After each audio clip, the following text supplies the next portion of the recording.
میری ماں کی ایک آنکھ تھی اور وہ میرے اسکول کے کیفیٹیریا میں خانسامہ تھی، جس کی وجہ سے میں شرمندگی محسوس کرتا تھا، اس سے نفرت کرتا تھا۔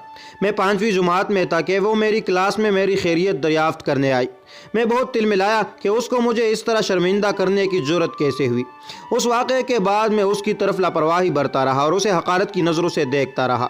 اگلے روز ایک ہم جماعت نے مجھ سے کہا، وہ تمہاری ماں کی صرف ایک آنکھ ہے۔ اس وقت میرا جی چاہا کہ میں زمین کے نیچے دس جاؤں، اور میں نے ماں سے علیحدگی کا فیصلہ کر لیا۔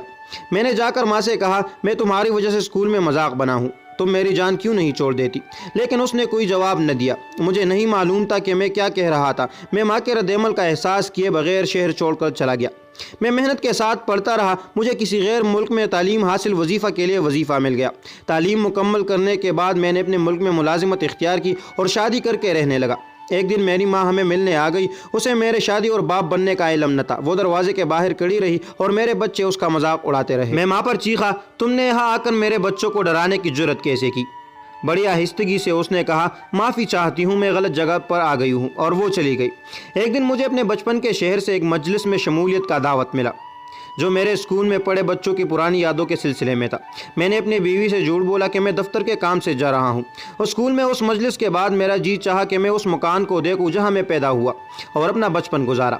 مجھے ہمارے پرانے ہمسائے نے بتایا کہ میری ماں مر چکی ہے، جس کا مجھے کوئی افسوس نہ ہوا۔ ہمسائے نے مجھے ایک بند لفافے میں خط دیا کہ وہ ماں نے میرے لیے دیا تھا۔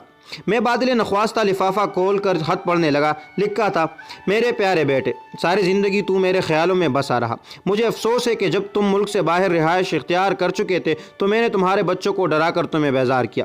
جب مجھے معلوم ہوا کہ تم اپنے اسکول کے مجلس میں شمولیت کے لیے آؤ گے تو میرا دل باغ باغ ہو گیا۔ مشکل صرف یہ تھی کہ میں اپنی چارپائی سے اٹھ نہ سکتی تھی کہ تمہیں جا کر دیکھوں۔ پھر جب میں سوچتی ہوں کہ میں ہمیشہ تمہیں بیزار کیا تو میرا دل ٹوٹ جاتا ہے۔ کیا تم جانتے ہو کہ جب تم ابھی بہت چھوٹے تھے تو ایک حادثے میں تمہاری ایک آنکھ ضائع ہو گئی تھی؟ دوسری ماؤں کی طرح میں بھی اپنے جگر کے ٹکڑے کو ایک آنکھ کے ساتھ پلتا بڑھتا اور ساتھی بچوں کے تانے سنتا نہ دیکھ سکتی تھی، سو میں نے اپنے ایک آنکھ تمہیں دے دی۔ جب جراحی کامیاب ہو گئی تو میرا سر فخر سے بلند ہو گیا تھا کہ میرا بیٹا دونوں آنکھوں والا بن گیا ہے اور وہ دنیا کو میری آنکھ سے دیکھے گا۔